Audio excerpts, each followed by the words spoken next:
Bonjour Ségolène. Bonjour Dominique. Pouvez-vous nous expliquer ce qu'est le droit à l'image? Oui, c'est un droit que l'on a sur son image et son utilisation. Ce peut être des photos, mais aussi des vidéos dans lesquelles on peut vous reconnaître. Par exemple, si quelqu'un veut utiliser votre image, il doit d'abord vous demander votre autorisation par écrit. Dans les lieux publics, ce n'est pas nécessaire, mais l'image ne doit pas porter atteinte à la dignité de la personne et ne doit pas la représenter de manière isolée. Les images des personnalités publiques et des sujets historiques bénéficient aussi de cette dérogation, à condition que les images des personnalités soient prises dans le cadre de leur fonction ou de leur activité professionnelle. Mais parlez-moi, s'il vous plaît, de cette fameuse autorisation. Je vois pas trop à quoi ça correspond en fait. C'est un document qui doit être signé par les deux parties. Il encadre l'utilisation qui sera faite de l'image.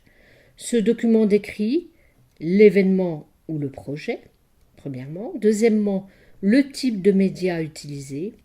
Et troisièmement, éventuellement, la durée de l'autorisation.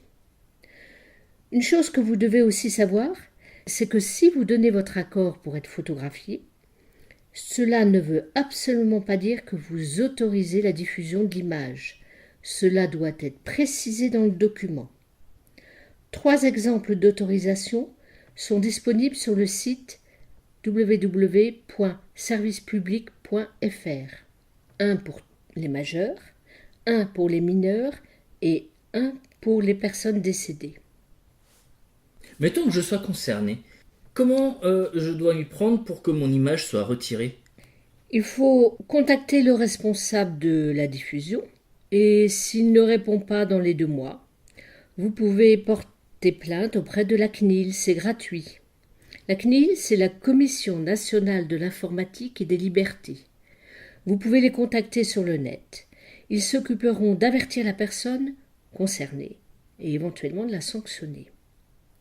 Vous pouvez aussi saisir en référé un juge civil. En référé, ça veut dire en urgence.